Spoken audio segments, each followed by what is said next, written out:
Hello and welcome everyone. Carrie here from Homestead How and the Carnivore Diet Movie, and I am here with old guy Carnivore Mitch. Welcome to the show, Mitch. How are you doing? Oh, I'm doing great, Kerry. How you doing? How can I'm you be doing doing anything other than great when you feel this way, huh? yes, yeah. I feel better and better every day. And I was telling Mitch if I'm sweaty and I look a little out of sorts, I was wearing a dog suit for the last hour and a half, and then I ran down the stairs.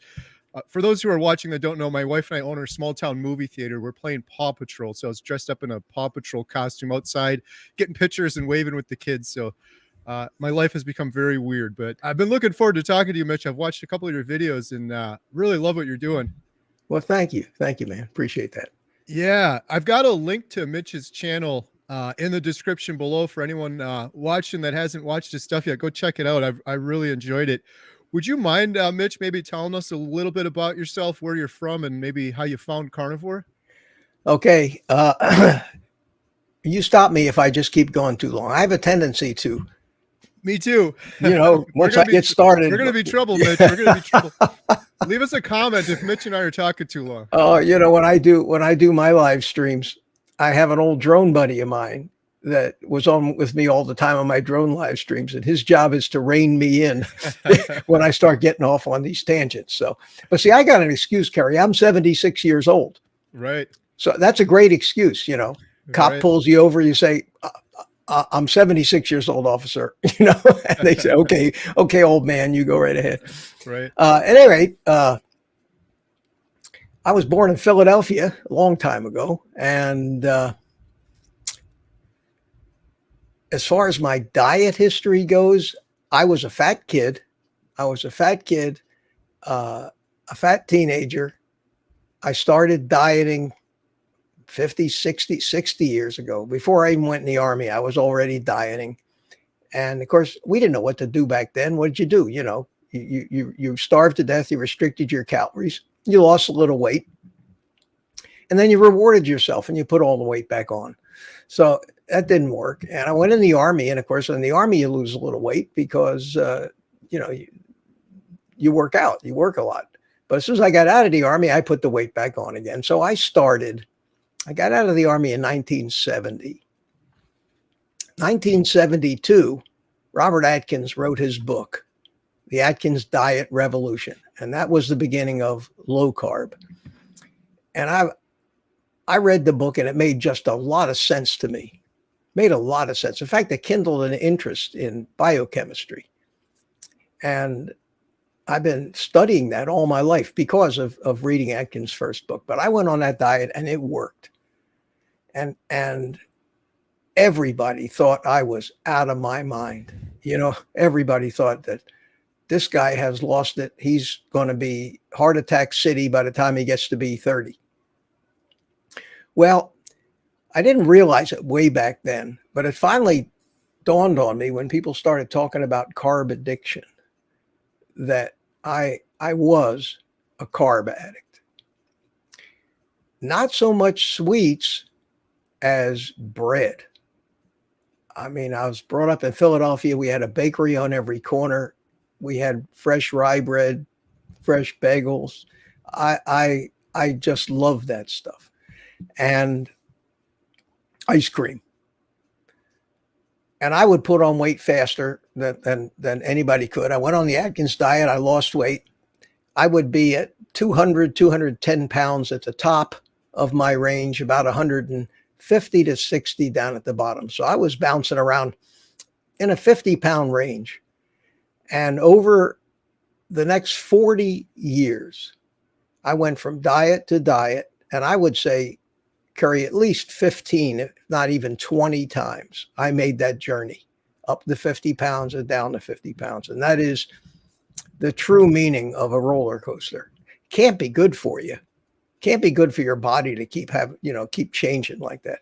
But I went from the Atkins diet, and then there was the Mediterranean diet, and the Scarsdale diet, and the Zone diet, and all the diets in between. And every time I read one of these new books, they were basically low carb, pretty much the same. Not ketogenic, not really low enough carbs to be ketogenic. And not for me anyway, because my threshold Seems to be around 5 to 10 grams a day. Anything more than that, I'm done. I think Ken Berry talks about himself. He says the same thing, that he just can't. He just, he's got to be as close to zero carbs. So I'm one of those. I thought I was being healthy when I was eating the fruit and the nuts and the almonds and all of the what they used to call superfoods that are loaded with oxalates.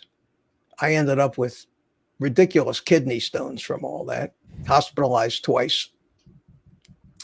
And I kept going. And then I discovered, 4 years ago, 5 years ago, the keto thing started. And I said, that sounds like a winner for me. So I went on keto, but I didn't lower my carbs enough. So I would eat blueberries and I would eat a little handful of nuts.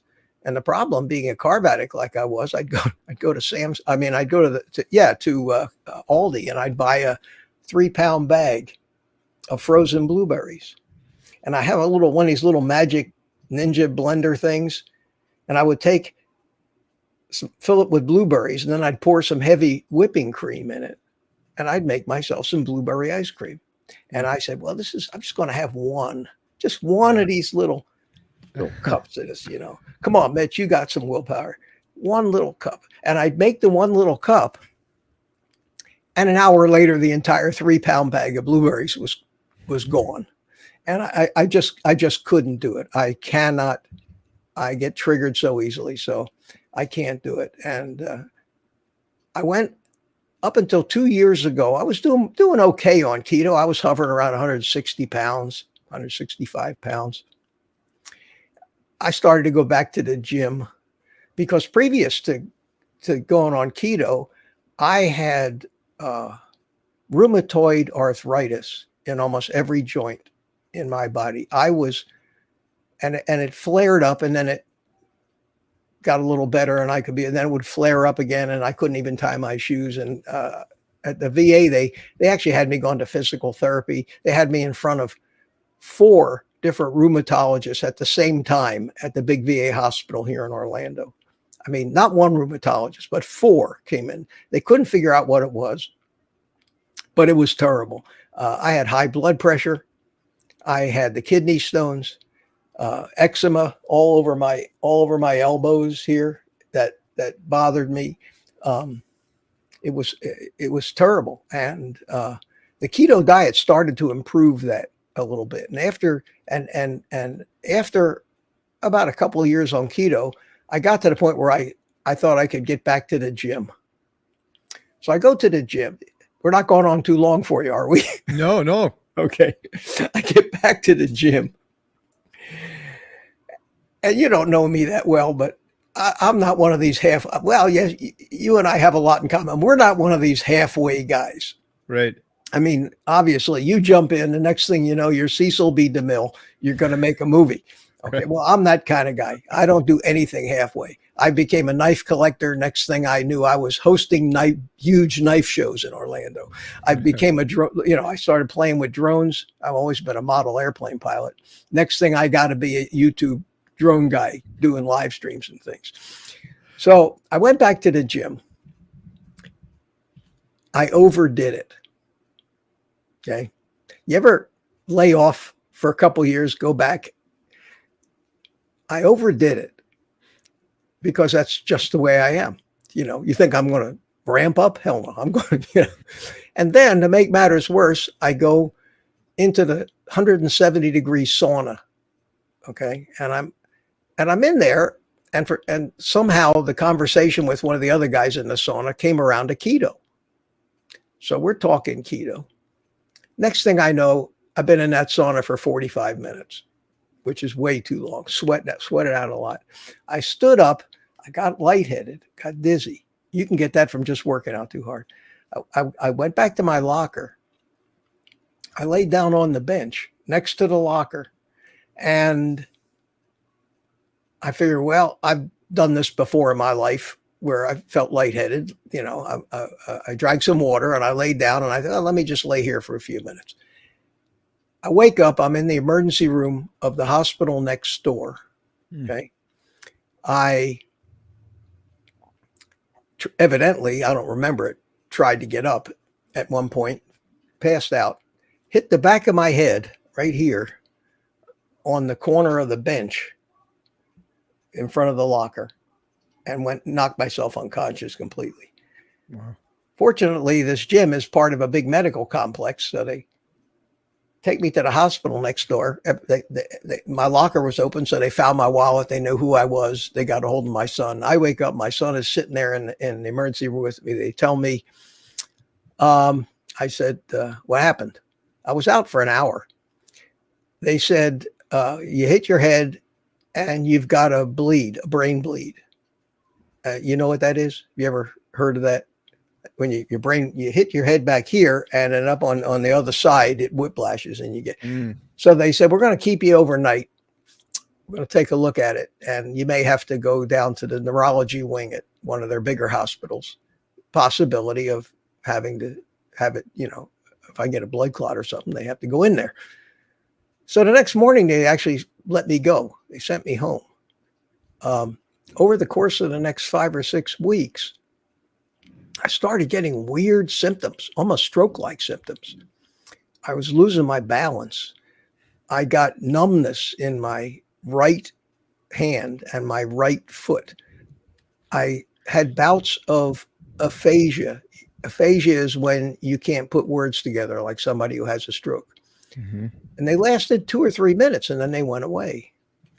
And I didn't know what it was. I was starting to get concerned. And I was in a store talking to the clerk behind the counter, and I couldn't talk. I just couldn't put words together. Scared the shit out of me. I went and went back out to my car. I was fine. I mean, I felt okay. My speech came back. I called my son on the phone. I said, there's something wrong. And while I was talking to him on the phone, this aphasia stuff started again, scared the crap out of him. He came and got me, took me down to a local hospital here where he happens to be on the board of directors, which means I get great service when I go into that emergency room. And I went to the emergency room. They took a CT scan of my head. Next thing I know, I'm in a helicopter. And they're flying me 3 miles away down to this big hospital, land on the roof, wheel me down to intensive care. It's too late to make a long story short, but the next day I had a craniotomy and they removed a huge subdural hematoma from my head. And I have it's on this side. When I look in on the screen, it's backwards. So I always grab the wrong side, but it's right there. Can you see it? Oh yeah. Yeah. They cut the whole side of my skull out. They took this blood clot out of there that was supposedly 2 centimeters thick. And it, of course, was pressing and compressing my brain. I recovered pretty quickly from that, but not in all aspects. It took almost a year for my vertigo to go away, my balance to completely return. That's when I stopped making drone videos because I couldn't fly drones. I got too dizzy, and I recovered pretty fully from that. So after a year of that, I had been watching all these carnivore videos while, over all that time. And I said, all right, that's time now. This is the only thing that really I think is going to work for me. And I 14 months ago, I don't count the days like you guys do, but 14 months ago, which is over 400 days, I think, I started. And since that time, I have not deviated 1 leaf of lettuce. 0. I didn't even have a hard time getting into it because I was primarily doing keto and low carb most of my life. So I was used to that way of eating. I'm not a vegetable guy, never have been. I don't miss them. And I love it. After a month or 2, I started noticing all the stuff that I had wrong with me going away. My blood pressure normalized, all that stuff. I started having 0 joint pain. You know, I don't have to tell you what it's like. It's like the fountain of youth. You just start feeling terrific. And after 6 months on carnivore, I was 140 pounds. I hadn't even gone back to the gym yet. Okay, 140 pounds, energy like you couldn't believe.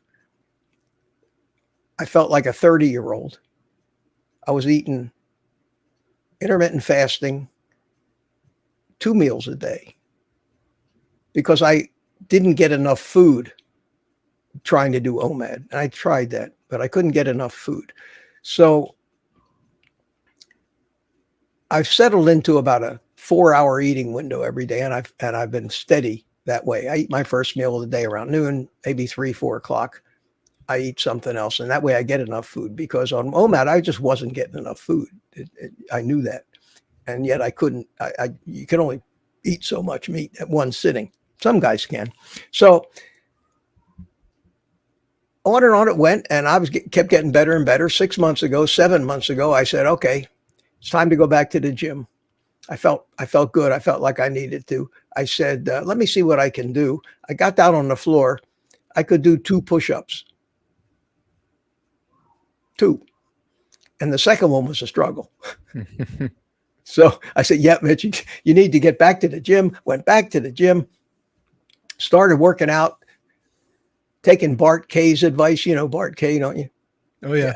Taking Bart K's advice of high intensity, intermittent interval training, HIIT, high intensity interval training, with as heavy a weight as I could push to failure in 6 to 8 reps. And in those 6 months, I started putting on muscle like I had never have in my entire life. I couldn't believe it. Nobody can believe it. That's why I put that picture up of me with my shirt off. I mean, I was the kid that wouldn't take a shirt off in public. I was always ashamed of the way I looked all my life.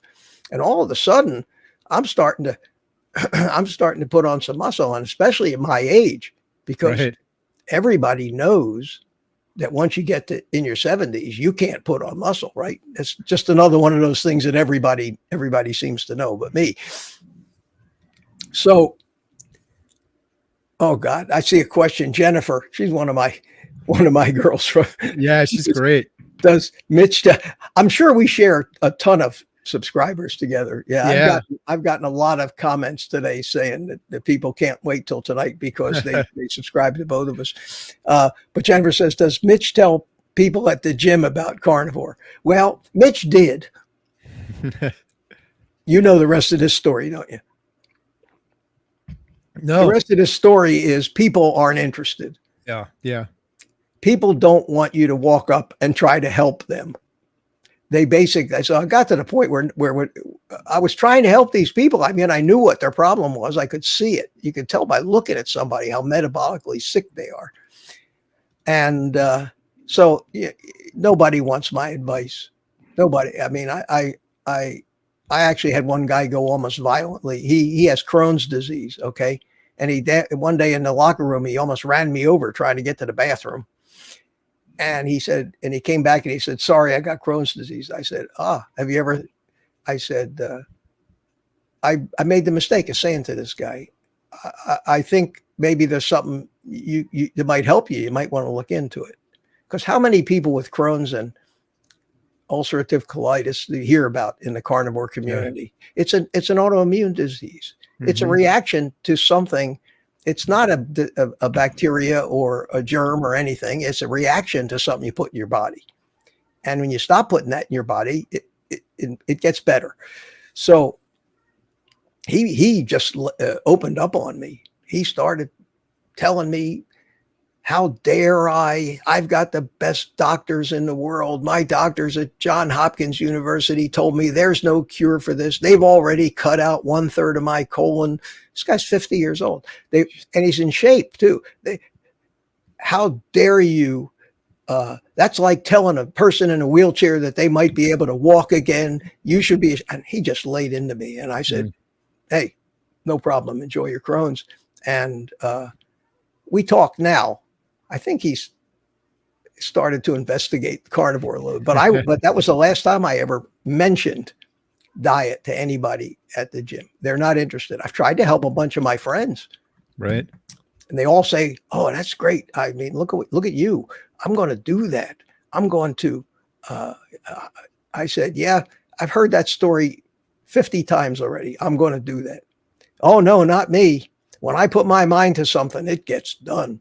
Well, 4 days later, he's at the pool with beer and Doritos again. Right. I mean, and I finally said to myself, why am I putting so much of my energy and enthusiasm into trying to help these people when none of them are going to take it seriously? They're all married. They all have family. They have their families are eating all kinds of garbage. They're not going to be able to do this. I live alone. You know what a plus that is when you try to be a carnivore, when nobody's in the house with you and you dictate what food comes into the house. Right. So that's when I said, I just want to tell people about this. Yeah. I want to, I'm not a real religious guy, but when people say to me, I found Jesus, and they start telling me all about it, I never understood what that feeling was like. Well, that's what this is like. Yeah. You see these people and what's hurting them, what's making them sick, what's making them suffer, what's shortening their lives, and why. And that's the most important part, Curry, is to know the why behind it. And one of the things, so I said, I got this old drone YouTube channel. I haven't done anything on it in 2 years. I'm going to change the name from Old Guy in a Drone to Old Guy Carnivore. And it took off. It just took off. And my hook, the reason I thought I might be able to contribute something different than what everybody else is contributing. The usual carnivore influencer that comes in is the guy that lost 200 pounds, is the Bill Knott kind of guy. The kind of guy that has a before picture this big and an after picture this. Well, I was never that obese. So I didn't have that going for me. But as I looked around, I noticed that there were very few, if any, other than some of the doctors, the older doctors and researchers. There was nobody over 60, 65 years old.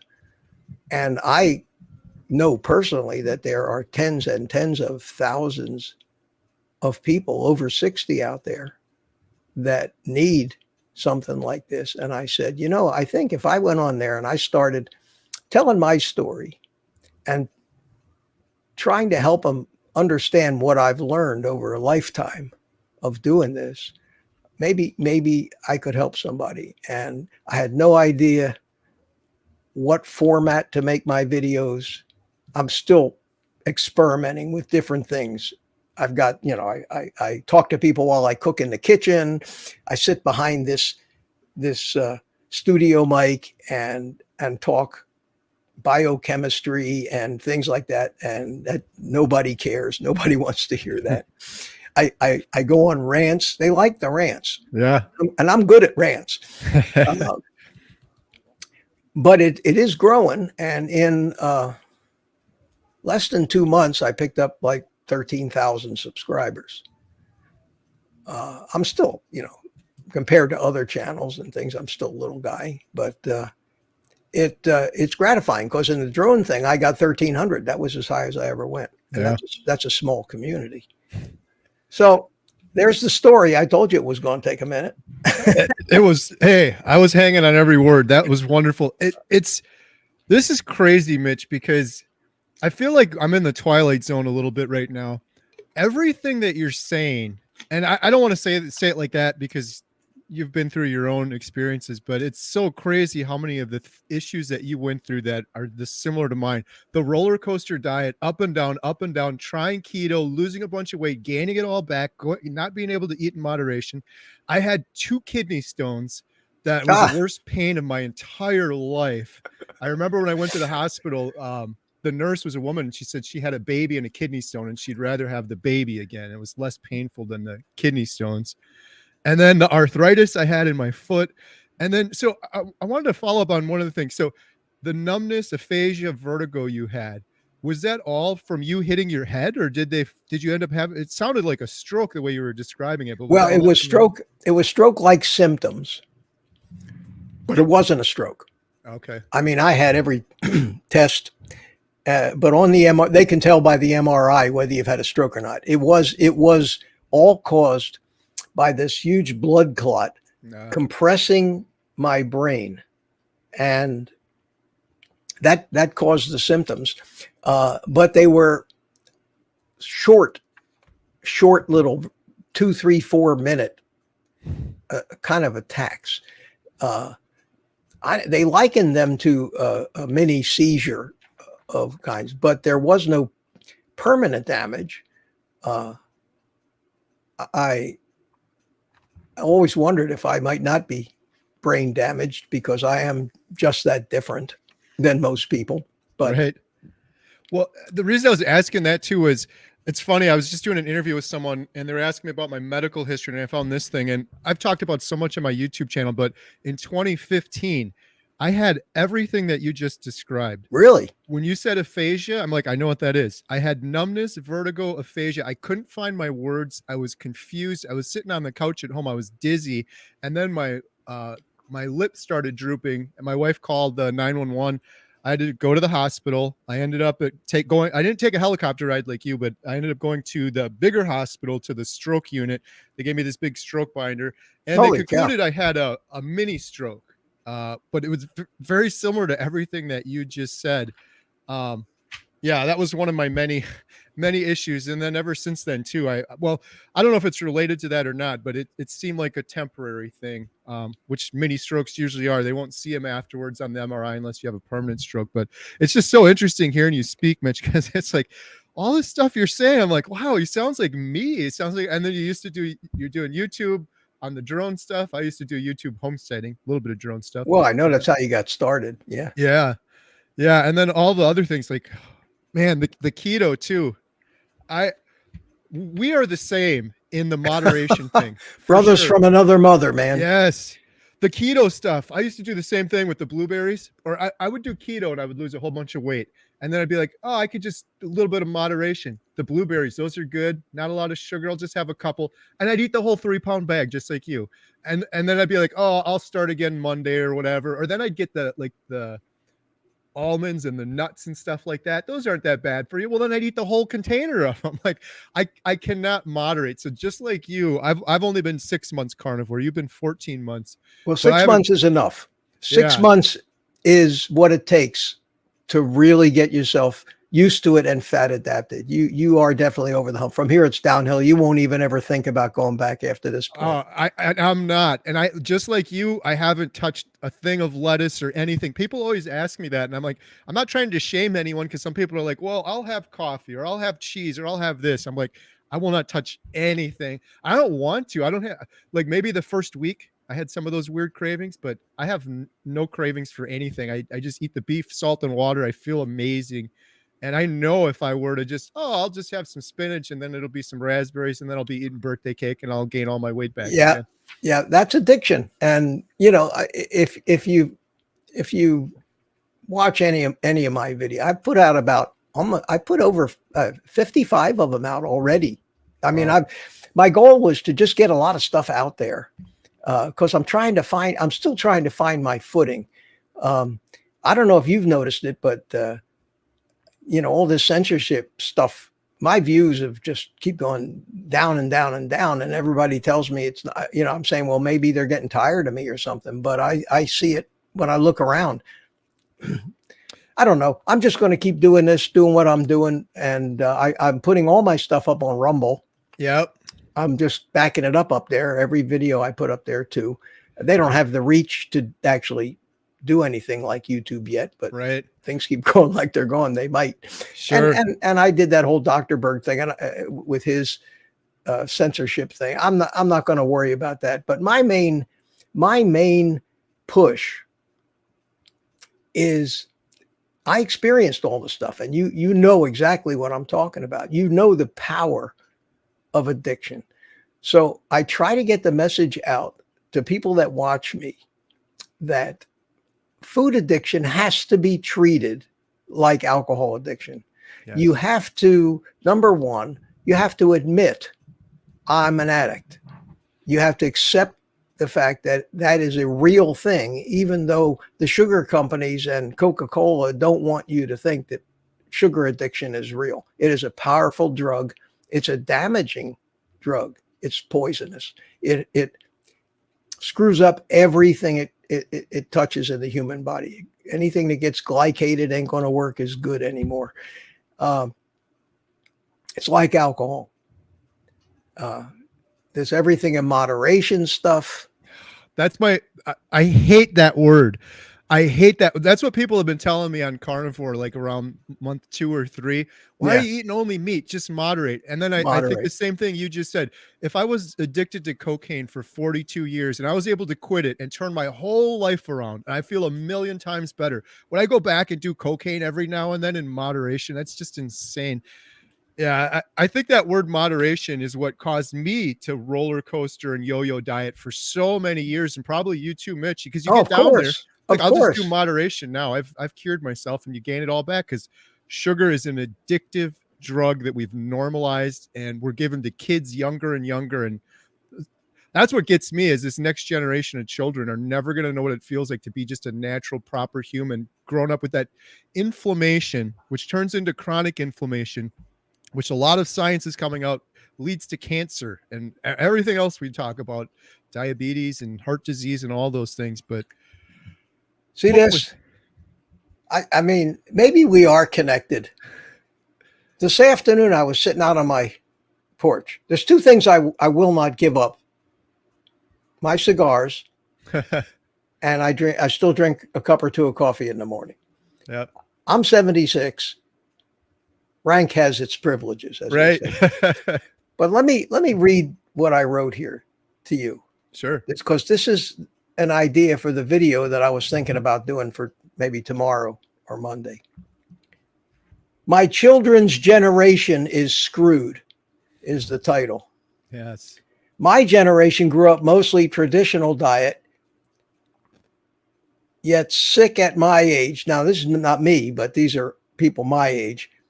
Since dietary recommendations of 1980, in other words, 43 years ago. So the notes I made said they at least for the first 20 or 30 years of their life ate real meat, real food, you know, until the 80s when the food pyramid came out. I was born in 1947, so I had 30 something years before the food pyramid came out to Right. actually eat real food.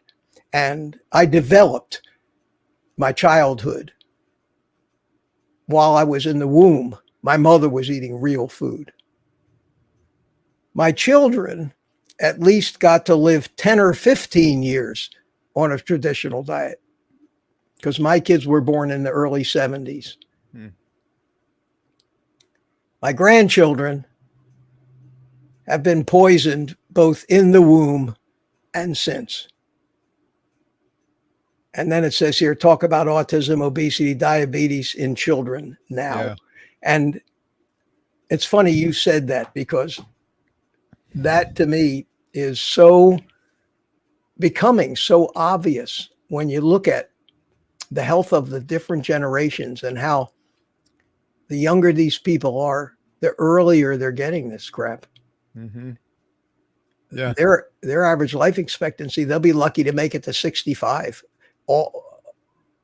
Most And, people I know uh, where I live, and I live in a retirement community, they're dying in their late 60s now, early yeah. 70s. Yeah, and if the kids make it that long, what kind of life is it if you're constantly inflamed and you have these learning disorders and brain fog and fatigued and aches and pains? It's just that's one of my things. Not to keep going back, but the Carnivore Diet movie, that was one of the big things with it was people that are hopeless or helpless. It's like you said, the people in the gym that don't want to change, or you can't change their mind. But for me, it's like there's people out there that are hopeless that don't know this is an option. And I'm not going around saying like, oh, you got to do carnivore, you got to do this. I just want to, with my YouTube videos and the documentary, give a whole bunch of examples. And then if someone's hopeless and they come upon it, they can see like, hey, this worked really well for Mitch. I'm a similar age, and like you and I talking, Mitch, I'm like, if I would have seen your video without ever knowing Carver, I'm like, I'm doing it. That guy had every issue I had, and he's killing it right now. So putting those examples out there. But I've got my board up here for the Carnivore Diet Documentary in each of the sections, and one of the big ones is aging. I did a video with Carnivore Ron. He's in his 70s. It was one of the first videos I did from homesteading videos into carnivore, and I interviewed Carnivore Ron, and he's doing just similar to you. He's doing so well on carnivore, and he's telling me the same things you are. And he's like, Carrie, I see all these people, my peers, and they're all suffering, and they all have mobility issues and arthritis, and they're in pain. And he's like, it doesn't have to be that way. Most of that is just the food they're eating. But yeah, I'm sorry, I'll ramble on and on. But one of the things That's okay. that really cool. Yeah. I'll drink San Pellegrino, Right. After I talked to Carnivore Ron, I don't know if it was because of that or what, but I've had an incredible, one of my YouTube videos took off, which was wonderful. The carnivore ones, the 30-day update, but I've had an incredible number of comments. This is like brings the biggest joy to me in the world, is reading these comments from people in their 60s, 70s, and 80s that have been doing carnivore and are thriving on it. There's still so many, obviously, that are clueless and don't know anything about it, but they happen to find my video because of that one or something. So when I get those comments, it's just, it's the best thing in the world, because you work your entire life and then you got to suffer and mobility issues, and you can't really live. It's I really want to get the word out to folks like that. Have you seen, Mitch, the woman, her name is Maggie, she's 82, Dr. Anthony Chafee was visiting her ranch? Yeah, the ranch. Yeah. I follow Chafee. I watch everything that they do, him and Baker and Ken Berry. I met Ken Berry down here in Orlando. He's the guy that got me started. I blame all this on him. Yes, same here. I blame it on him. I met him at this conference, and I had put out one video, and it was the one that I walked on the beach and said, and it was titled, "I'll start the diet again on Monday," because that was that's the addict's line. I'll quit drinking again on Monday. I'm going to quit smoking again on Monday. Then when Monday comes, it's the first of the month, or I'll do it next year. Yeah, I'll do it next year. I promise, But no, and I don't know if I assaulted. I was sitting out there. I got there early. It was in Orlando, and it was an hour drive from me. I drove over there on. I didn't go for the whole 4 days, but I drove over for Saturday, and I got there early because I wanted to beat the traffic over there, or Friday rather. And I'm sitting out in a little coffee cafe thing at the end of the hallway down, where you went to the exhibition thing they had. And in comes Ken and Nisha, right? And I keep joking, I don't know whether I accosted him, assaulted him, or what, but I went up to him and we started talking, and Nisha had to go off and get ready for her speech, her talk. So there's Ken and I. You ever met the guy? Yes. He's huge, man. He's huge. He's huge. He looked like a football player. The guy, and I'm 5'10", so I'm not a shrimp, but geez, this guy, and the sweetest guy, I got to tell you, just, what you see is what you get. He's not putting anything on. Yep. And we got talking, and I told him what I was doing.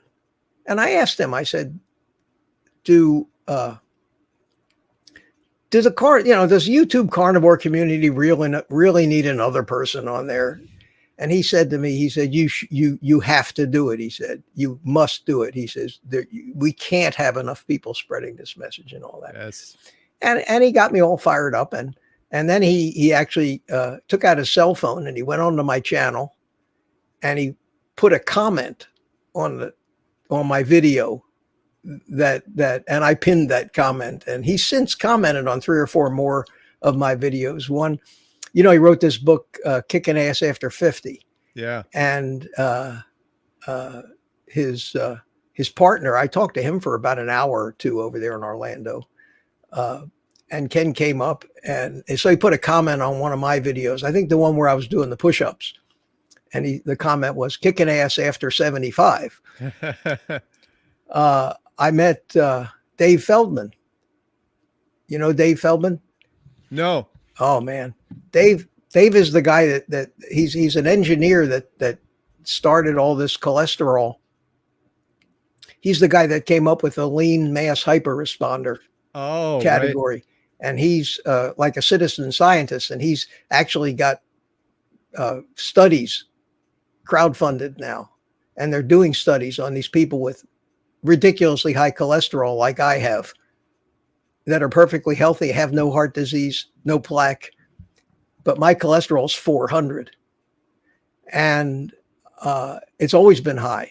And even when statins first came out, my doctor was insisting that I take the statins, and I didn't want to. I tried them for about 3 months, but I started having side effects. I got all kinds of muscle pain. So, and even to this day, I joke with my doctor when I go in and see her. I walk in and I get my blood test results before I go see the doctor. At the VA, I can go online and get all my stuff. So I walk into my doctor's appointment with my blood tests in my hand, and I see last year after I had started carnivore. And I'd been on carnivore for about 5 months when I got my last blood test. My cholesterol went up 100 points. The difference between keto and carnivore made 100 points. Okay. I didn't care. And I've been following Dave Feldman, and it's going to turn out. And then I found there are studies, and I have copies of these studies that show that in people over 60, the ones with the highest LDL, the highest cholesterol, have the longest lifespans. Yes. And there's one important caveat that you really have to remember when you're talking to anybody about these numbers. That doesn't mean in all people. That only works in metabolically healthy people, Right. where you're not glycating and oxidizing all your LDL into small, dense LDL. If you are metabolically healthy and you're burning fat the way you should, then that applies. And that's what Feldman is proving. And he's also launching other studies. And I talked to this guy, I guess a grand total of an hour and a half to 2 hours, about the biochemistry side of this. Scared me that I understood what he was saying. But I did, because I've studied enough of it. And my takeaway from that, this is my takeaway. And this is, the people that watch my videos hear this over and over again, and maybe they don't know why I keep harping on it. There's two things, and you know this because you've lived this all your life. There's two things that are going to ruin your efforts to get your health back and lose weight. And getting your health back is more important than losing weight. Losing weight, it became a beneficial side effect of getting healthy. In fact, you could throw your scale away when you go on a carnivore diet, and just know that if you do it right, you know, and you got back on a scale a year later, you find out you lost all the weight you wanted to lose. You can tell by your clothes. But the two things, number one is addiction. Until as a society, we recognize that food addiction is a serious chemical addiction, just like cocaine, heroin, alcohol, nicotine, and everything else, and start treating it as such, people are not going to get cured. The problem is the big food companies don't want people to get cured. They'll fight it like big tobacco fought it all those years. And when big tobacco finally lost, what did they do? They bought up all the big food companies. These are the same people. And then they sent their scientists into the big food companies to teach those people how to make the food more and more addictive, because that's the business model that they run under. They run under the addictive model. Get them addicted where they can't live without your product. The drug companies are like that too. Mm-hmm. Give them a pill to take their pain away. They're a customer for life. Now they want to do it with this Ozempic stuff. And I think that's another road to disaster, but I'm not a doctor. What do I know? They keep telling me, well, you're not a doctor. What do you know? I said, well, What I didn't do was learn all the crap that you learned that's false. I'm not a Right. dietitian either. Nobody ever taught me to eat healthy fruits and vegetables and tell everybody else to. So I'm kind of glad I never got all that misinformation in school and got brainwashed like the rest of the world did. At any rate, that's the first thing, addiction. Addiction is the first thing. The second thing that kills everybody on this diet, and the failure rate, Curry, unfortunately, I think is way high. Way high. I couldn't even guess a percentage, but I can't imagine that of all the people with the good intentions that say, I'm going on a carnivore diet, that make it a year, 5%, do you think? What do you think? It's so hard. I would hope it would be more than that, but you're probably right because it seems like a lot. Well, especially if you account for the first couple days where they're like, oh, I'm going to try this. A close friend of ours was all gung ho about starting this. And I was asking my wife what happened. No, they're done like 3 days into it. So yeah. Even my own children, my own 2 kids cannot stick with this. And they're both have a lot to lose. Let's put it that way. And it breaks my heart to see them. I'm doing this just as much to be an example to them because my daughter is the most severe kind of sugar addict that I can ever imagine. And it breaks my heart to see it. But the second thing is, other than the addiction, is that I would say most people, when their doctor tells them they're killing themselves and they can't be eating that kind of red meat because everybody knows that red meat causes colon cancer and other things. And you can't be eating that much saturated fat because everybody knows. That phrase, everybody knows, makes me crazy. Mm-hmm. When anybody says that to me, well, Mitch, everybody knows. I go, wait a minute. I don't know. Right. It's like when they tell you what the American people want. The American people want, wait a minute, time out. I'm an American. I don't want that. Don't speak for me, please. Right. People get scared away.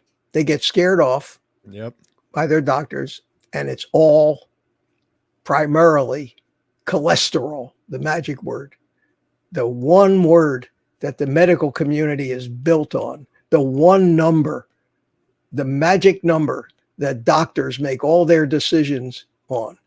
And I just did a little video about old Ansel Keys and the fraud that clown perpetrated. The destruction from that. Unbelievable. I call him the biggest mass murderer in the history of humanity. Yeah. I don't know whether to call him or Ellen G. White or Harvey Kellogg. I don't know which of the three, but they're all involved. Harvey Kellogg and Ellen G. White come from the religious side, come from the Seventh-day Adventists. Yeah. And Ansel Keys comes from the flaming egotistical politician, wannabe physiologist. The guy was a fish physiologist, for God's sakes.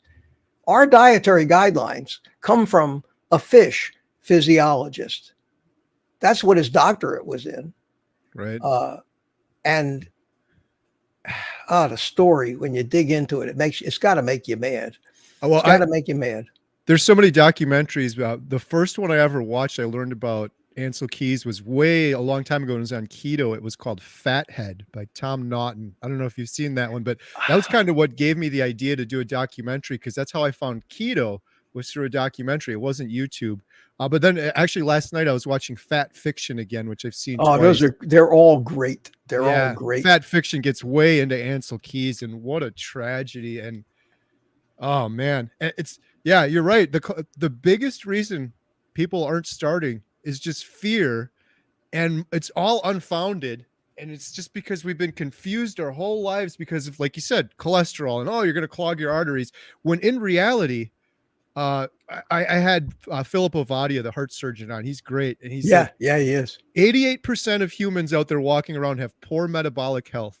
They're walking around with inflammation. If you have poor metabolic health, you're 6 times more likely to have heart disease than if you have bad cholesterol numbers, whatever that means, or higher LDL. 6 times.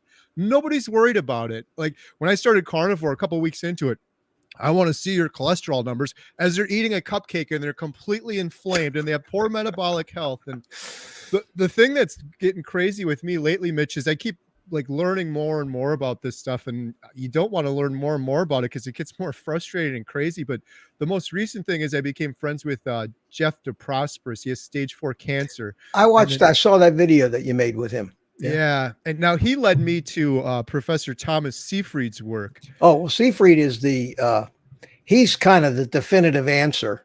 Yes. I think he's got it. I actually think that he has it nailed. Yes. I think he has figured out.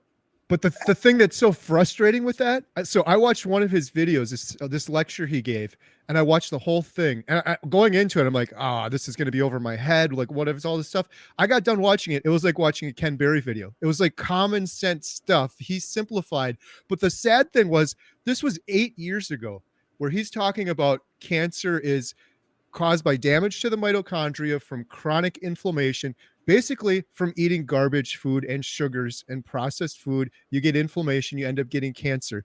And then the solution too, like all of these people are doing so good on chemo when they fast and they're doing carnivore or they're in ketosis. But I didn't know that. I had squamous cell cancer on my ear years ago. No one ever told me that. My aunt died of cancer. No one ever told her that. So it's so frustrating. Someone like him, that's my thing too. It's like, if you have cancer, by all means, I'm not telling you should do carnivore or you should fast, but you should know that this is an option. And for all of the reasons you were mentioning earlier, mainly money, nobody knows. The only thing they tell you if you get cancer is you got to do chemo and you got to do this. And then they give you cookies and Ensure while you're getting chemo treatment. Yeah. And that's the saddest thing. The saddest thing on the way in now, we give babies formula with seed oils and sugar. Yeah. On the way out, we give these poor dying old people the same thing, only it says Ensure on it. Yeah. It's seed oils and sugar. It's poison. It's poisonous. But you can understand, just look around you. Look at this world. This world runs on corruption. Everything is greed and corruption and the quest for power. And the truth has no place anymore in the discourse when it comes to the people that control the messaging, and that's the news media and even the internet is so controlled by the big tech people that that get to filter and censor. They don't really cut it out completely, but they can sure throttle the hell out of it, can't they? Yeah.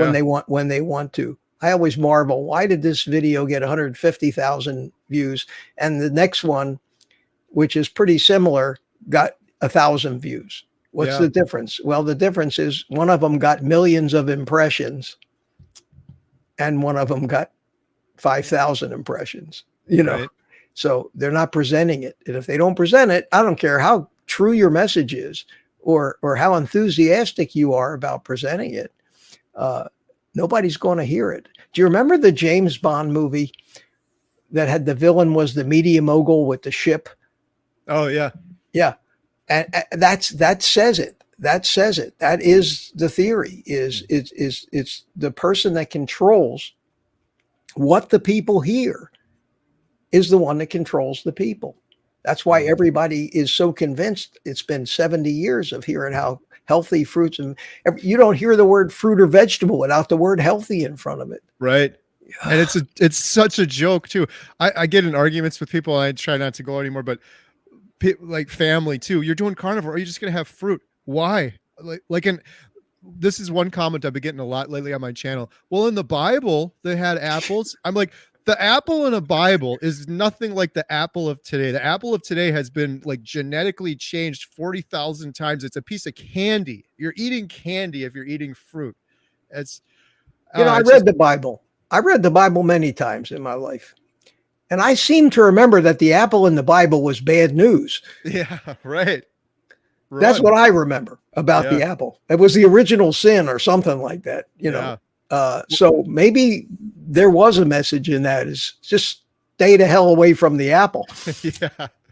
Yeah. They always talked in those times because it was the way they lived in those times, about eating meat and goat, and all their feasts revolved around the slaughtering of an animal. I mean, this is the way humans evolved.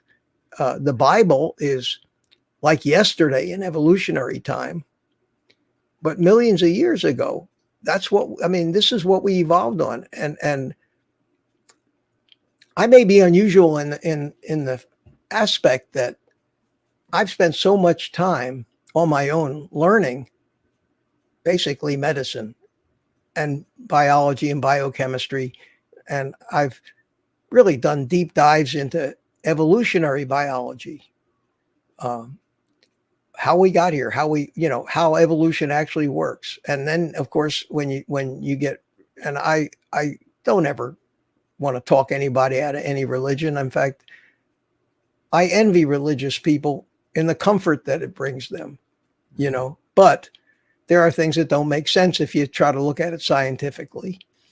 And evolution is a scientific thing, and I'm firmly convinced that it's real because you've seen it in front of your eyes, and the evidence we have now, the archaeology, the anthropology, the paleoanthropology, all that stuff is not unbelievable at all, and it makes sense.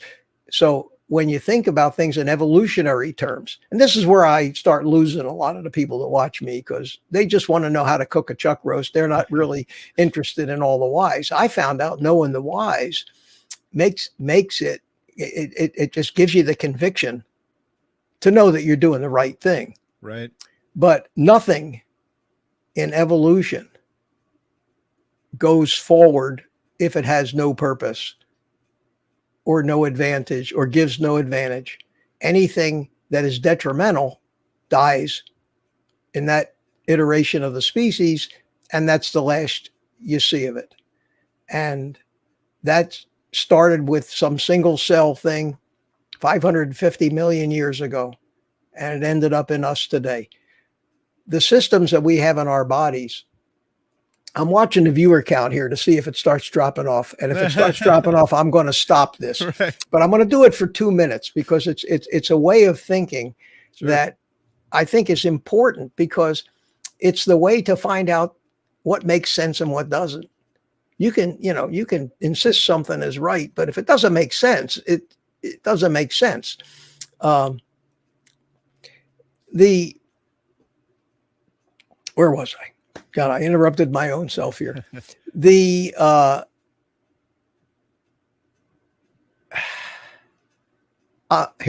I'm 76 years old, folks. I have an excuse. They call this a senior moment. No, I was talking about evolution. Yeah. The trait, whatever it is, like the mechanisms that we have. That's what I'm thinking of. The mechanisms are so complicated and so interactive that trying to regulate a system as complex as the biology of the human body, where every reaction of everything also affects 100 other reactions, and which is why the side effects to medicines are so severe, because they change one thing and it screws up everything else. These mechanisms evolved as beneficial traits over 500 million years in organisms that came long before mammals. Ancient fish from hundreds of millions of years ago had 2 eyes. We have 2 eyes. They had 1 mouth. We have 1 mouth. They had flippers and fins. We have appendages.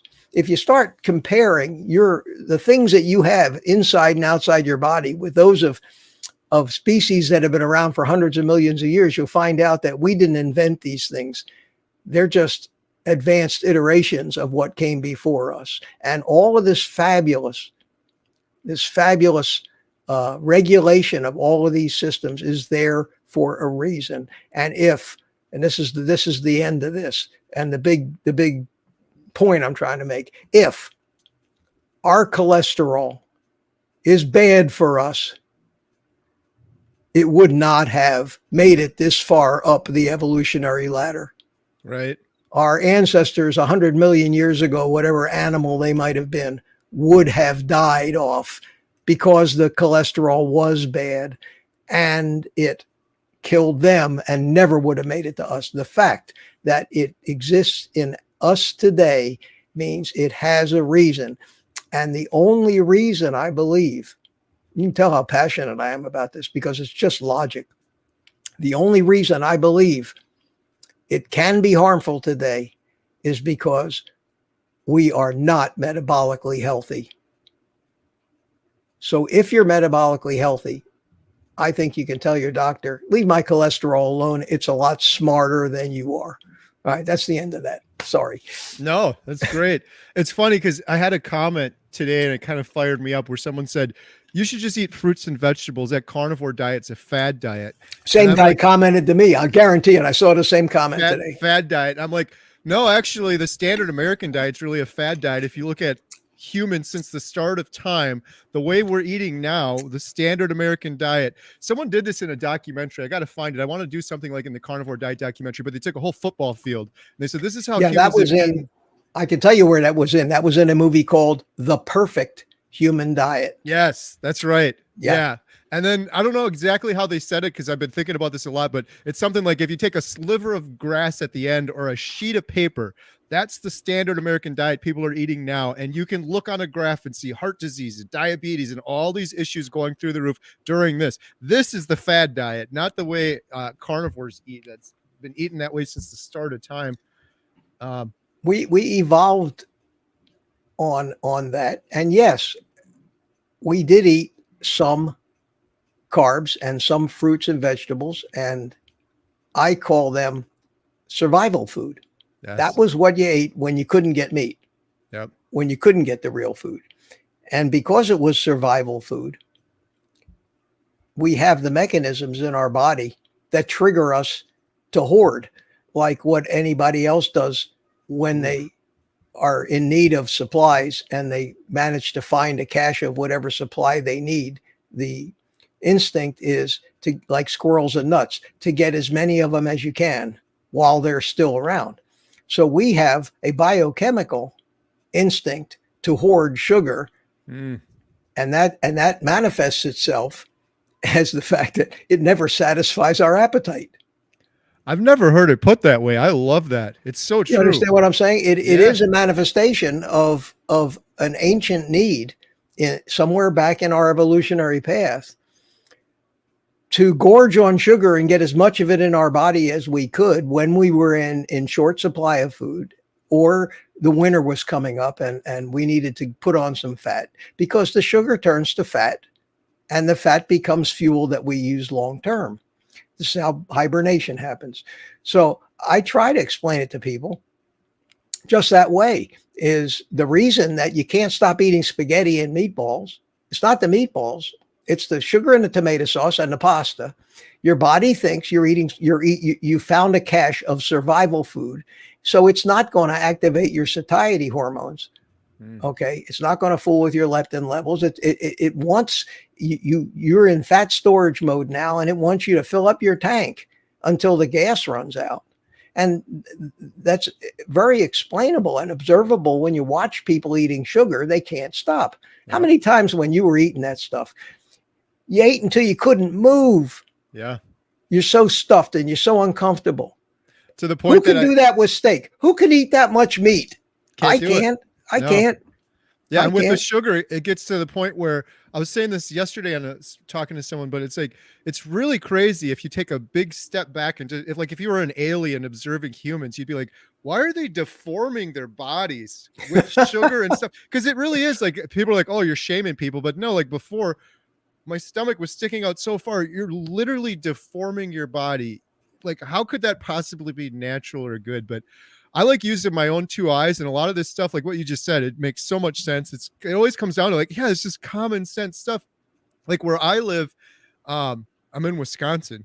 It's winter for a good part of the year. We get wild berries for like a couple weeks. Yeah. And that's what they would have done. They would have hunted a big animal, feasted. Maybe they would have fasted for a week, maybe got another big animal. And then in the summertime, they'd have some berries here or there as they could. But yeah, I don't know what people think used to happen, or like there's a bunch of vegetables or something we're eating throughout wintertime, or I don't know. Well, Uh, yeah, you have to open your eyes. You have to look around.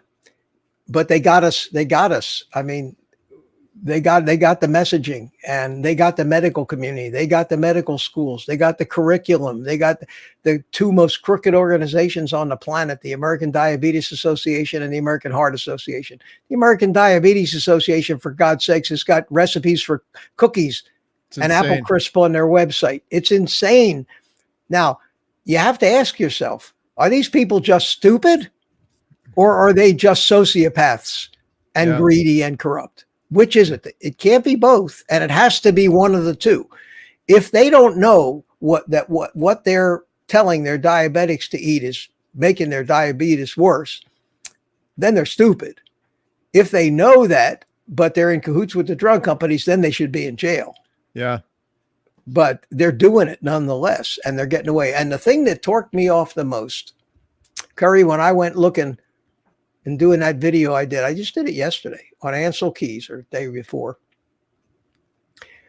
I went and Googled Ansel Keys. He's a hero. When you Google Ansel Keys, they praise him. He's a savior. He saved us from all the harm that red meat and saturated fat cause.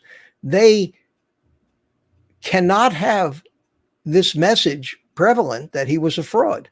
So virtually everything that you find in the media, unless you specifically look for something, talks about how Ansel Keys, so misunderstood. People claim he was a fraud, but he wasn't. And here's why. And here's why his 7-country study was legitimate. And here's why what he said was right. So then I Googled Ansel Keys. I Googled 7-country study fraud. I got one paragraph at the top with a quote from who I forget, but somebody we know in the community. And it was a half a quote. Didn't even finish the thought. And then underneath was an article about a woman, and it looked like it was started off on the right path, saying that he was a fraud, but she was just telling you in the first part of the article what everybody's saying about him, and then the rest of the article went on to defend every point and make him back into a hero. At that point, I gave up and said, you can't win. So I went over to my Firefox browser, which uses DuckDuckGo as a search engine. And I tried the same search, and you would not believe the difference in the bias of the answers. Wow. DuckDuckGo had all the bad stuff prevalent. I just Googled it while you were talking. The first one that comes up is from the Mayo Clinic. He made lasting theoretical and practical contributions across diverse topics on health. Oh, yeah. It's crazy. Yeah. I did a video. Yeah, right. It's like, I believe sugar is one of the biggest industries in the world. Like if you Google that too, it says, oh, technology, I guess everyone's got phones. But if you think about sugar, it's literally, if you go to the grocery store and took sugar out of stuff, there'd be meat left and cheese. There'd be nothing left. Yeah. There'd be nothing left. This was my big carnivore epiphany, because I'm like, how can this be so backwards? How can I be told my whole life meat is so bad and cholesterol is going to clog my arteries? I got to eat my vegetables. Breakfast is the most important meal of the day. All these studies I've heard, I was so naive before, but now I'm like, if there's a study, there's almost always, it's very rare there's not some sort of bias, or it's, you dig into it and it's Kellogg's that's funding it or something. Of course, they fund all that stuff. Yeah. And they don't declare their conflicts of interest. Nope. So if you want to sell a ton of sugar, this is one of my carnivore epiphanies I had a couple of months ago. If you want to sell an incredible amount of sugar, other than getting kids addicted to it young, telling people breakfast is the most important meal of the day, which Kellogg's paid a bunch of money putting magazine articles. Well, that was John Harvey Kellogg's idea. He made up that statement, Yep. The last thing you do, you just demonize meat. You put all these stupid studies out. When you look at these studies too, that these studies, like people say, oh, I ate a lot of meat, I had a heart attack. And it doesn't account for the fact they went to McDonald's and they had a bun and ice cream and French fries and all this other stuff. That's all you got to do. Just demonize meat and you'll sell a ton of sugar. Because if people aren't eating meat, what are they going to do? They'll be like, oh, I'm going to have a salad for a couple of days. And then you're eating all the processed garbage from the grocery store again. It's like, they got it all figured out for sure. Well, we know this. See, we know this, but such a small percentage of people out there are even though this exists, let alone being interested enough to watch it. They just think they're becoming used to the fact that, and they just think this is the way it is. This is normal. This is how it's always been. Humans have always become diabetic when they were 12. You know, humans have always had, I'm on Medicare, right? Okay. Have I told you that I'm old? Okay. I wouldn't have known it unless you mentioned it. I'm on Medicare, and I have a Medicare Advantage plan, which is kind of like an HMO. I don't expect you to know a lot about Medicare, but what happens is they take over my Medicare, my health coverage away from the government, and the government gives them a certain amount of money every month to take care of me. Okay. So it's called an Advantage plan. And then I just go and get everything I need from, it's called Health First. They have the big gym I'm a member of. They give me an allowance for glasses, for dental, the whole works. They own the hospitals that I go to. They own the helicopter that flew me to the hospital. They sent me, I got a box in the mail, a gift from Health First, because I'm old. In that box was the biggest pill sorter I have ever seen in my friggin' life. It was this big. It was as big as those big screw assortment plastic boxes that come in from the hardware store. It had like 7 different compartments for each day. So it had pills for first thing in the morning, pills for like mid-morning, pills for noontime, pills for mid-afternoon, pills for dinner time, and pills before bed. And it had enough room in each one of those compartments for 10 pills at least. And I looked at that. And I said, I don't take any pills. I don't take a single pill. I take maybe a magnesium once in a while, but I take electrolytes, minerals, but I don't take medications. I don't take anything. I won't. I used to, but I don't now.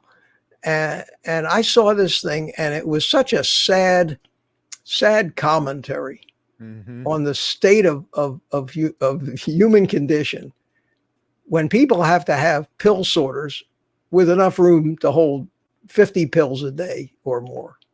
Yeah. That's crazy. And guess who probably paid for that pill sorter? The drug companies probably funded that little project to send these pill sorters to help these people keep from making deadly mistakes of taking the wrong pills at the wrong time, which might get the drug companies sued. So that's what I figured the motive was behind that. But I couldn't believe it. I threw it. It went from my mailbox into the trash can. You say put some screws in it or something. I got plenty of those things, but it was crazy. It was well, I know I've seen that before. Foolish in retrospect. I was never that bad. I was never that bad. I'm like you now, 0. I take magnesium every now and then before bed and some electrolytes, but none of those were needed and none of them did anything. And it's just the circle. You eat the sugar, the crap, the inflamed foods, and then you get unhealthy and you go to the hospital. What do they do at the hospital? They don't treat the problem. It's the nutrition. So they throw pills at it, and the circle keeps going. You get more and more pills, and you end up sicker and sicker and sicker. It's just crazy. Are you getting frustrated, Mitch, at all? Because I don't mean this to sound arrogant, but after doing carnivore for a while now, some of the stuff is like, before I was so full. I showed you all my pills. I was a fool having all those pills. But now that I don't know if it's because I'm thinking clear or because I've been doing all this research and watching all these videos, but some of this stuff is like so basic. I'll get people that'll ask me stuff like, I want to do carnivore, but I'm worried about cholesterol. I'm like, oh, this again, like really? But it's the general public. Like it's like you said, they just don't get it. It's become normal. You go to the grocery store, everyone is sick and suffering, and they got aches and pains and obesity. And it's just, I don't know. It's seems to be getting worse and worse, but it's happening slowly, so it's normal and it gets a pass, and sugar gets a complete pass, and it's kind of crazy. I understand your frustration. I have certain frustrations of my own. I did a rant about one of them the other day. For about the previous 10 years after I actually told the whole story of my life on my first live stream for a half an hour. Ups and downs and ups and downs. I've made fortunes and lost fortunes. And 10 years ago, I basically had everything stolen from me. Mm. I had a big computer company in Orlando. I was a compact computer partner. We did all the technology for 13 complete school districts and counties. And I was, like I said, I was a compact partner. And then Hewlett Packard bought Compaq. And Hewlett Packard came in and says, we don't have dealers. So sorry, see you. Mm. And I went from God knows how many millions of dollars a year to nothing in 6 months. And at that point, I just basically gave up. And it took me 10 years to gain my life back. I was so devastated from that. I had some other business failures too, and none of them were ever my fault. They were always wrong place, wrong time, I was a big home builder back in the late 1980s, and then the savings and loans all went broke and the economy collapsed. Well, you can't. There's things I don't care what you do. You can't go against a tsunami like that. So after 10 years of pretty much thinking that every human being on the planet was a thief, and I almost had nothing to do with human beings. There's still a little bit of it in me, and I have a very short fuse when it comes to stupidity. Let me put it to you that way. And although 99% of the comments I get on my video are just heartwarming and fabulous, yep, it's those 5, 6, 7, 10 comments every day with people are telling me what's wrong with me, what mistakes I've made. I'm killing people with my advice. You'll burn in hell because of this. I can't laugh them off. And I certainly can't engage those people. And you know what I'm talking about. Oh yeah. Because we all get them. And it just makes you want to say, why do I try? Why do I try to even, help people? Because you just keep getting beat over the head by the stupidity of this world. Then you turn on the TV and you find out that Israel got attacked today. Did you know that? No, I didn't hear that one. Hamas. Israel is now at war. Almost 2,000 people were either killed or wounded today. Hamas attacked them last night. That's just another stupid thing. You've got all the political strife. And I think it's the food. Yeah. But you can't tell. How do you tell people that? So basically what we have is we have a community here, and I'm happy to be part of it.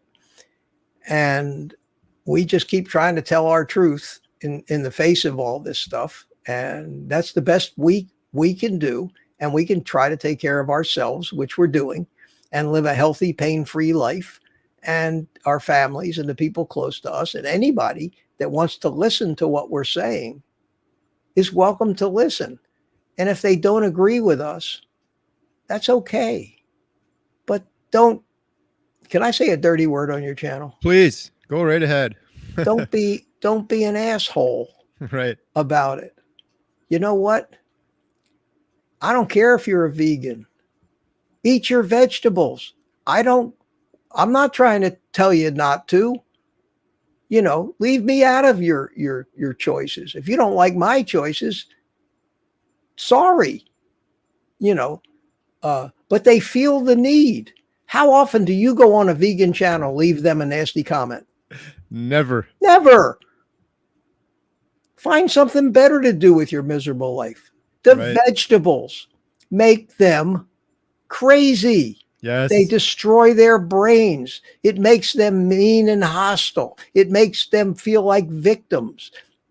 I'm firmly convinced the carnivores, the people that are all doing this, are level-headed and sweet and nice and smiling and happy. And It's remarkable. sociable, and It, it's God, it's crazy, the carnivore community. Like there's bias because I'm in it, but I've been doing homesteading videos for years and I've done stuff on business and everything. Every carnivore I've talked to, I've become best friends with. They're just, you want to surround yourself with more great people like that. people. Yeah. Absolutely, They have the absolutely. carnivore glow and the mood is good and uplifting and motivating, and yeah, it's definitely noticeable. I get the same stuff on those comments. I've been reading more on like stoicism and only focusing on things I have control of, and like I'm going to control my reaction to it, but it's still really hard. It's always a challenge, but I, I I'm hopeful though, and I'm Yeah. optimistic because I've been seeing a lot. You mentioned this earlier, and I was watching your video you did about the YouTube censorship stuff, and one thing I've been seeing is there's a lot more YouTube channels too. So that's kind of spreading stuff out a little bit. And I'm at our movie theater here. I've been having more and more people come in telling me I'm a carnivore. I'm a carnivore. I'm a carnivore. And it seems like it's really having this ripple effect and spreading out. So I guess looking on the bright side of things, there's some hope there. It seems like it's really spreading because like you were saying, like a lot of people don't adopt it, but then I don't know because we'll see how long they stick to it. But like I did it, and my mom and stepdad are doing it, and both of my sisters are doing it. One of my daughter Emma is doing it and stuck to it. My daughter Lily started, had really good results, and she's on and off it, can't stick to it. But it seems like it's having kind of that ripple effect. I think you're probably having that effect on a lot of people too. I'm not. Sometimes you don't notice it. People won't I'm comment. really not. I'm really not. I wish I was. That's why I stopped. When you notice everybody turns and runs the other way when you're approaching, you get the message. Yeah. I live in a community which is a retirement community. These people are all 95% of them are huge and very sick, and most of them are younger than me. Some of the only guys that are actually older than me are the old retired military guys who managed to stay in some shape. But most of them, and I hate to say it, but the women are in worse shape than the men.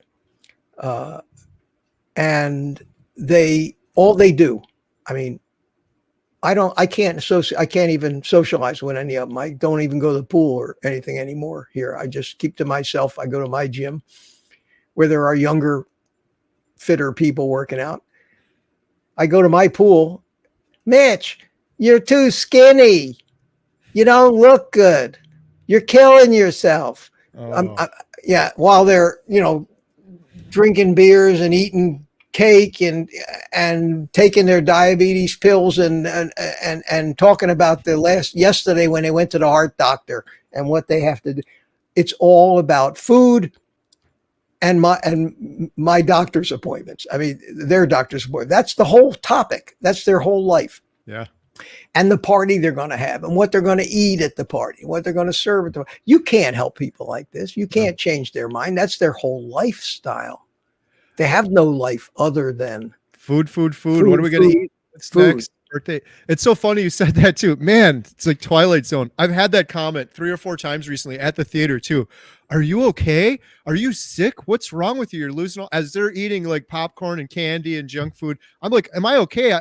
I feel better now than I have my whole life. I feel like I could run a marathon. When I was 100 pounds heavier than I am right now, and I had depression and sleep apnea and all this, nobody asked me if I was sick or if I'm okay. And now that I'm healthy, I get that question all the time. It's like once or twice a week, people have asking me, are you okay? I'm fabulous. I'm fantastic. You're too skinny, they say. I say, look at a high school, a 20-year or 18-year-old high school football player. He's skinny. He's going to be skinnier than I am. Is he too skinny? Why is he not too skinny? Because guys my age are supposed to look like they're going to have triplets tomorrow. Yeah. I don't get it. Oh, I did want to show off something before all your viewers go away. Yeah. Nice. Love it. Take the rest of the day off, eat meat. That's how I end all my videos. I don't know if you heard that or you noticed that yet, but it's really crazy. It's really funny. It's become, how these TV shows, what you talking about? They all have some phrase that well, that's a thing amongst the people that watch my videos is they're all telling me in all the comments, take the rest of the day off. That's Take their really eat cool. meat. I did Awesome. these videos. And it's another one. It's funny and I love it. It makes this stuff fun. I I'm cooking. I got this 360-degree camera, an Insta 360 X3. You know what I'm talking about? Oh yeah, I I saw just some of your videos. I'm like, I how do you just do that? I just set it up in the kitchen and I go about my business. I wear a little lab mic uh and I talk and I cook and I walk around and then I go in when you edit it. You have the entire world recorded, everything, and it's like you're inside of a sphere. So you can set up keyframes and you pan.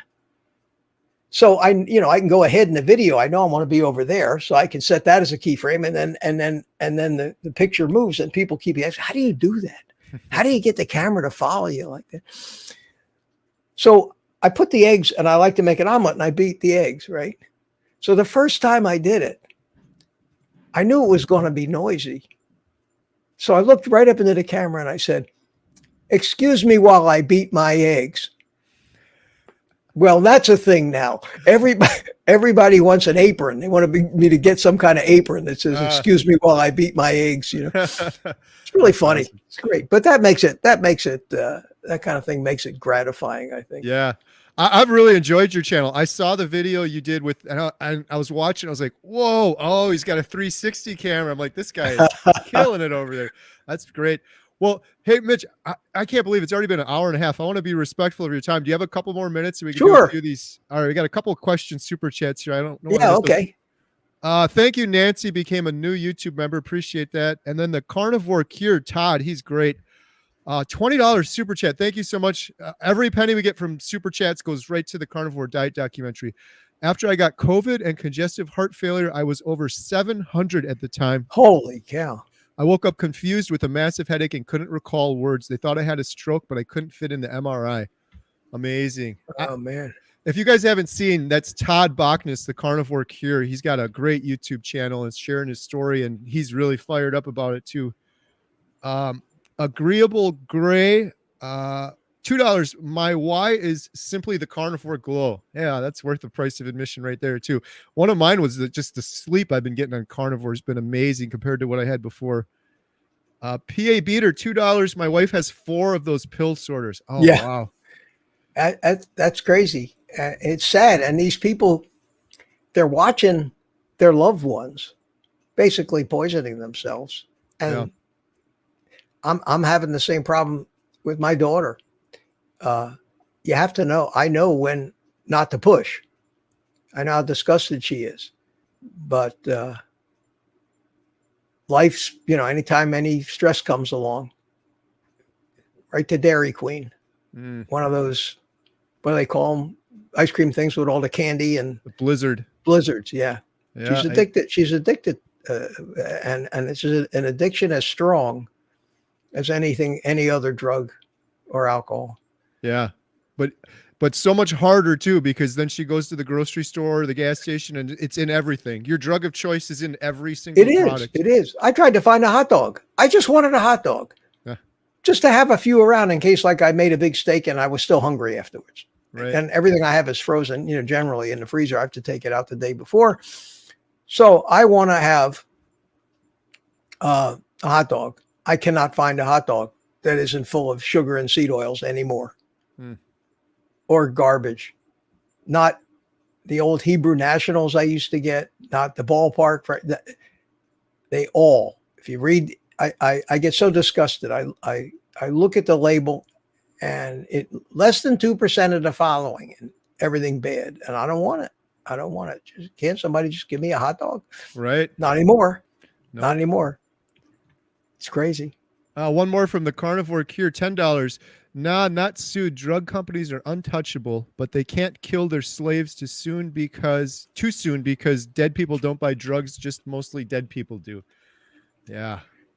Well, that's true. And everybody says, somebody told me in a comment today that if YouTube is censoring you, you should sue them.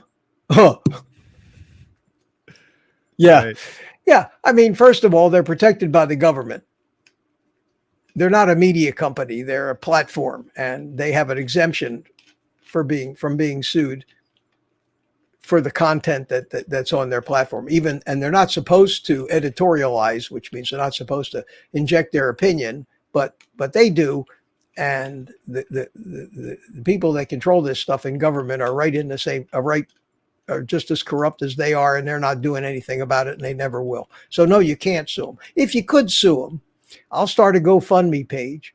I will probably need maybe $3 million to $5 million to pay the lawyers, with no guarantee that I'm going to win anything. Yep. And then they'll drag it out for 30 years. Not only that, but if they countersue me, there's a possibility I could lose and maybe end up with a $20 million judgment against me, plus their legal fees.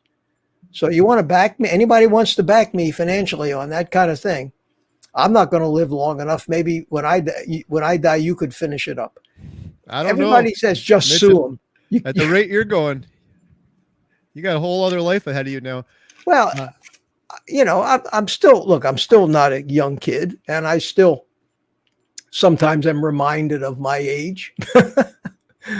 But I never thought I would be like this at my age. So one thing that was Dr. Chafee had said before is that, I don't know, based on your telomeres or something, he was getting into the science, but yeah, humans should live to be 130 if they're eating the proper human 120. diet. What a telomere is it's the cap on the end of each of our chromosomes.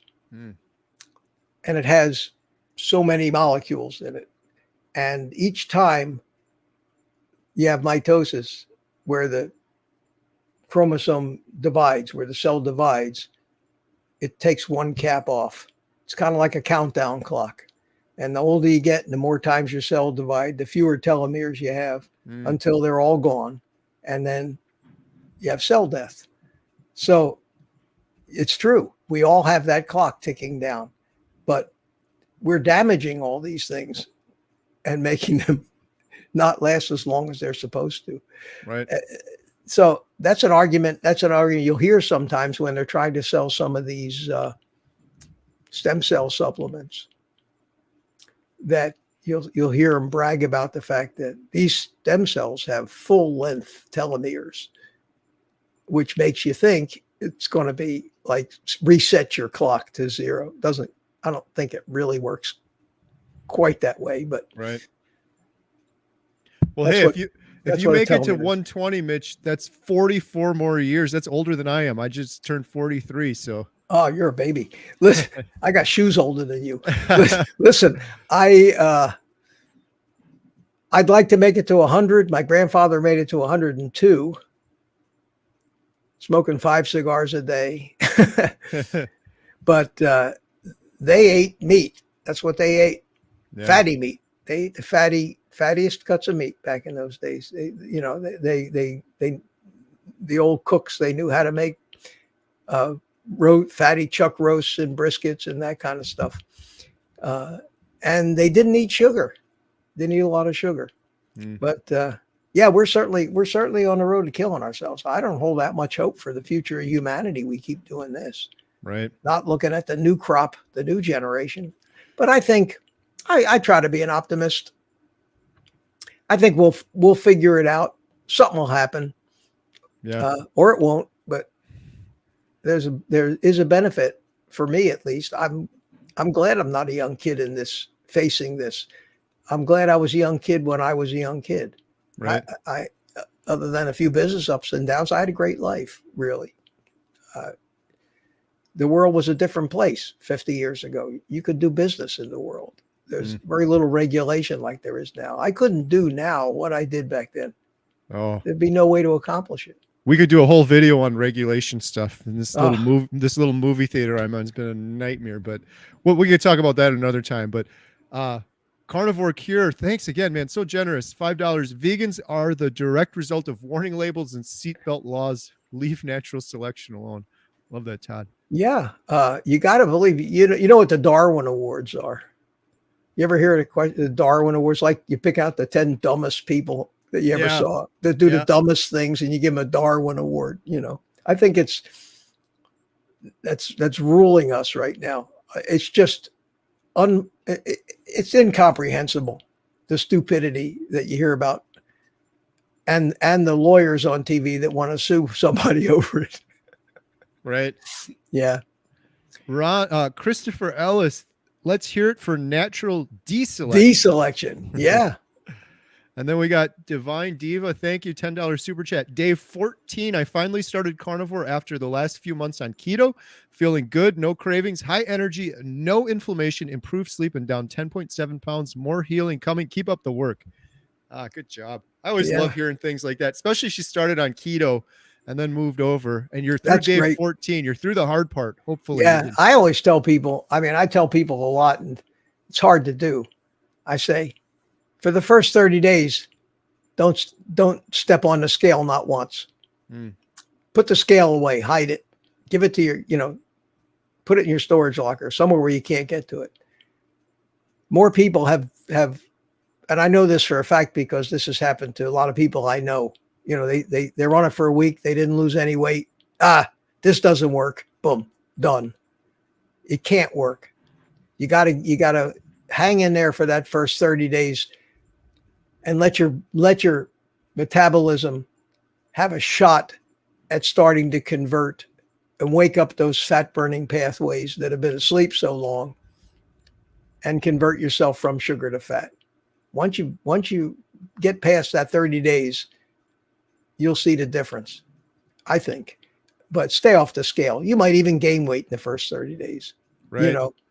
So much water fluctuation those first days. Oh my God. The inflammation is something it happened for me, and I hear often from people that happens pretty quickly. So I always tell people to look out and look forward to that, the inflammation going away. Your blood pressure will drop. Your fatty liver will start to resolve rapidly.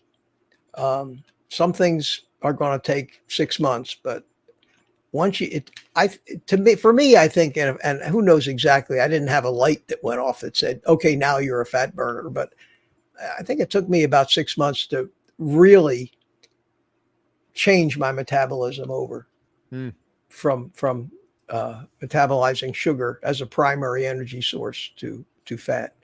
There's something I'm thinking about now after 14 months of this. And it's not because of what Paul Saladino did, but Robert Sivas, you know who he is, the carb addiction doc. Yeah.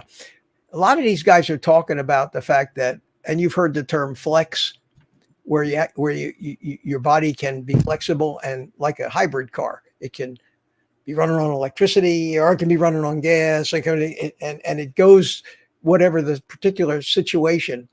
So if you don't want to stay in ketosis and never go out of ketosis, because that's supposedly after a certain amount of time is not a healthy thing. Your body has to be able to switch back and forth like a hybrid car does. So I don't know what to do about it. I just started thinking about that stuff. I don't want to eat carbs. Right. I know that my blood sugar is generally high enough. When I get a blood test, it's the gluconeogenesis is working. It's turning some protein into glucose or something like that. I don't watch any numbers. I don't ever wonder what my ketone level is. I don't care. I come from the school that says whoever or whatever or however this miraculous machine got designed, it's a hell of a lot smarter than I am. Let it do it. Let's let it do its job. People have asked me that. Do you measure your ketones? I'm like, I don't know what I would do differently. I'm eating meat and drinking water. I'm like, right. Exactly. How would you control that anyway? Even, all you do is start focusing on these things and start worrying about it. Look for the results. Yep. You'll know how you feel. Okay, we got one more here. This is from Diane Max, $5. Thank you so much. Do you think they could one day ban meat? I don't think the market will let them. And nobody's buying this Beyond Meat and Impossible Burger. I have a standing joke with people that say that to me. I say, I'll tell you what, give me a call when the one day on a Friday night that you drive by an Outback Steakhouse and don't see a line around the block. Right. You call me on that day, and then I'll start worrying about them banning meat. I just don't think, at least in this country. Now, maybe in Finland or Norway, they can get away with that crap. That's where all the globalists seem to live. But this is America. This is America. They're going to, they're not going to take away my ribeyes or my firearms. I'm sorry. I don't think it's going to happen. I think that people like us, I think that I'm seeing, and like you said, there's more and more and more and more. You hear about carnivore. It's getting, there's even a little soiree into the mainstream media. Not that it gets the attention it should, but I did see, was it Nina Teicholz on like Good Morning America or something, being interviewed by a clueless anchor. I think that the word will get out when enough of us get healthy and people start looking at us and saying, how old are you? How old are you? We had that in the comments in the beginning. People were saying, I want to see Mitch's identification. I don't believe he's 76. Oh, all right. I'll show you something. I mean, this is something I did on my live stream one morning. Okay. You ready? Yeah. Can you see me? Yes. What a great setup. You can see me, right? Yep.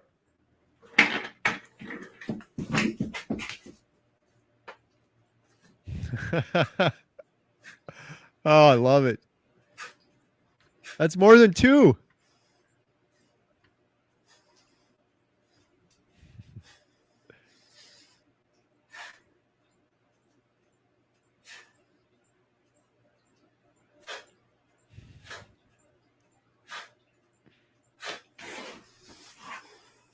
Nice.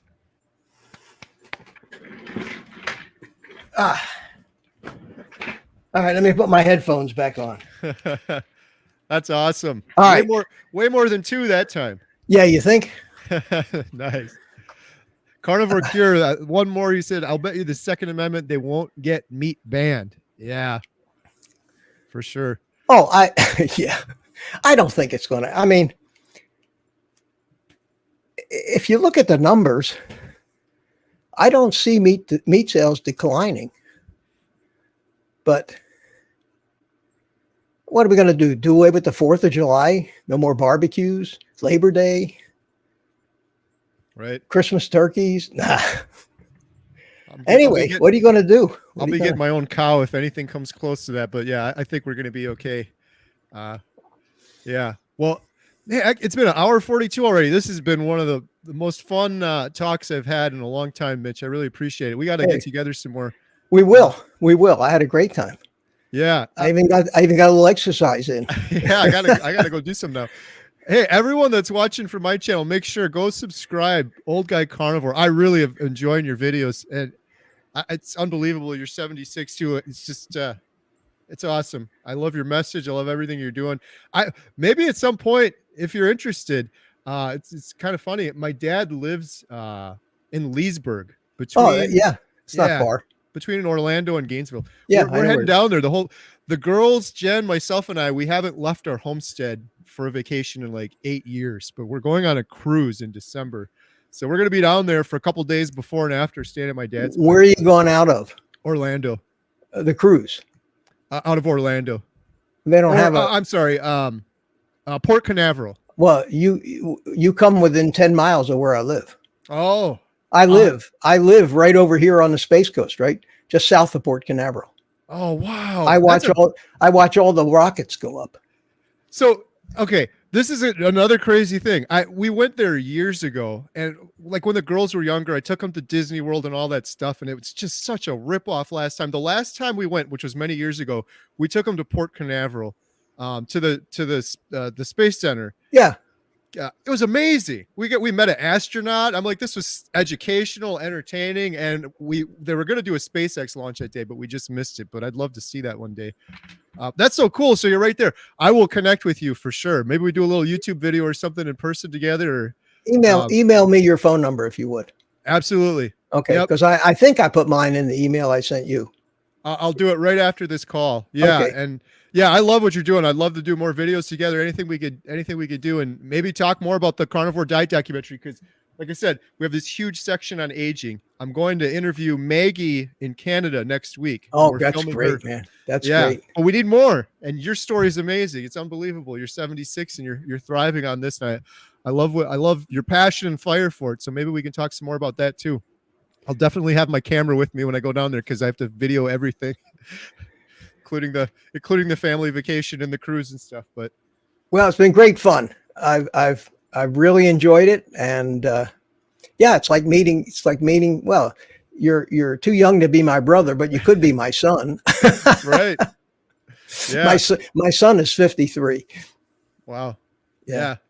Yeah, we have so much in common. Yeah. Did you want to shout anything else out? You got the YouTube channel, Old Guy Carnivore. I have a link in the description below. Yeah, Anywhere else? I have a website, oldguycarnivore.com, and I got a few T-shirts uh, with this with my slogan on it. But you know, I'm not really trying to sell a lot of this stuff.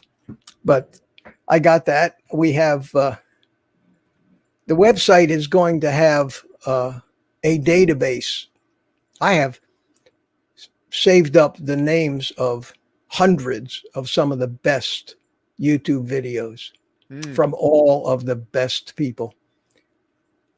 I'm going to catalog them, and it's going to be available. Links to those will be on our website too.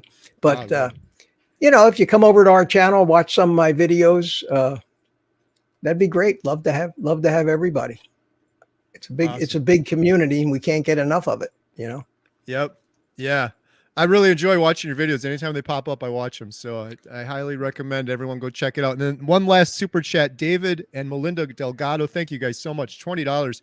Hi, Carrie. We're still here watching. I don't think they will ban meats. The Lord is in control. And it says in God's words that the plans of the wicked come to naught. The Lord always provides for those who have faith. Praise God.